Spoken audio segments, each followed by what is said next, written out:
In this lesson, we'll be classifying angles. Before we get into angles, we're going to talk about something called a ray. A ray is like a line, but it only goes in one direction. So it has an endpoint and then extends to one direction.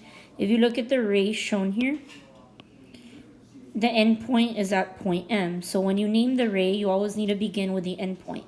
So here I would begin with the letter M. So we could call this ray MP. You put a little line over it with one arrow to the right. Or you could call it ray MO.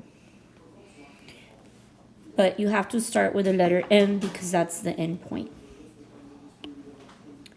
A vertex is where two rays meet. So it's the common endpoint. So here we have a ray going up and a ray going down. They meet at point X. So that would be the vertex. So your vertex is a point. Here it would be point X.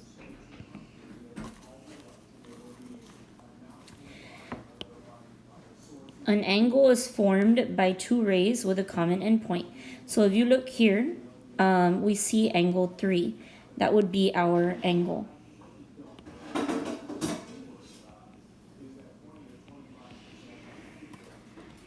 When you name an angle, you can use the number.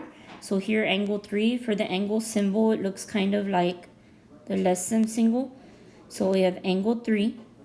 You could also name it using the points that surround it, but the vertex has to be in the middle. So since this is vertex X, that would have to be in the middle. So we could all call this angle YXZ or angle ZXY, but X has to be in the middle.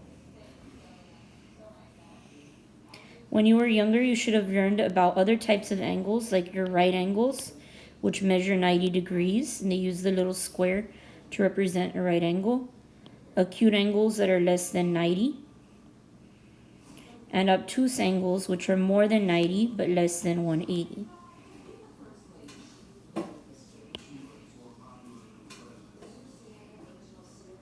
Here we're going to look at our diagram on the right, and we're going to use that to answer some questions. So question 1 wants us to name the vertex of angle BAC.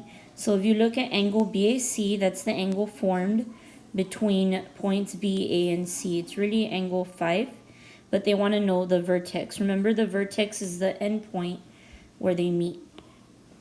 So here my vertex is actually at point A. Remember, your vertex is a point. 2 wants us to name the sides of angle BAC.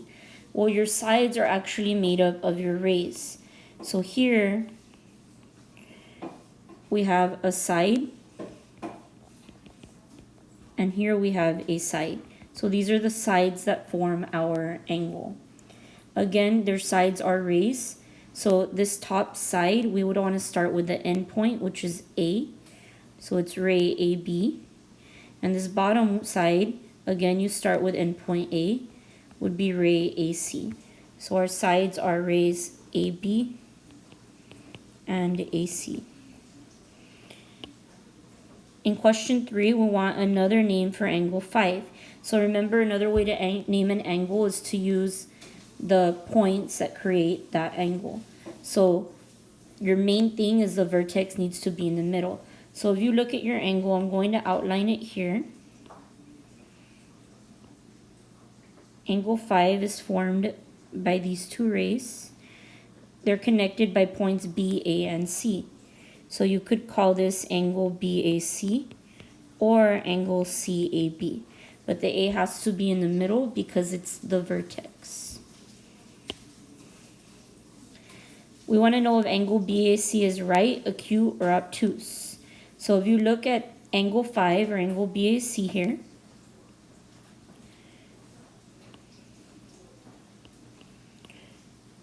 it looks like it's smaller than 90 degrees. Since it's smaller than 90 degrees, it would be an acute angle.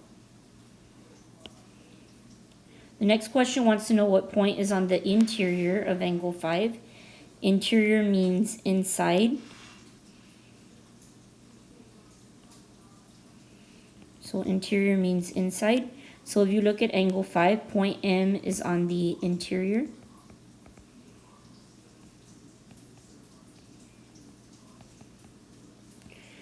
And the next question wants to know which point is on the exterior. Exterior would mean on the outside of angle 5. So if you look at point L, that one's on the exterior because it's not in the same area within the angle. So this would be point L.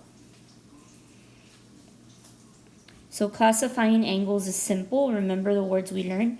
Your vertex is the end point where your two rays meet that form your angle.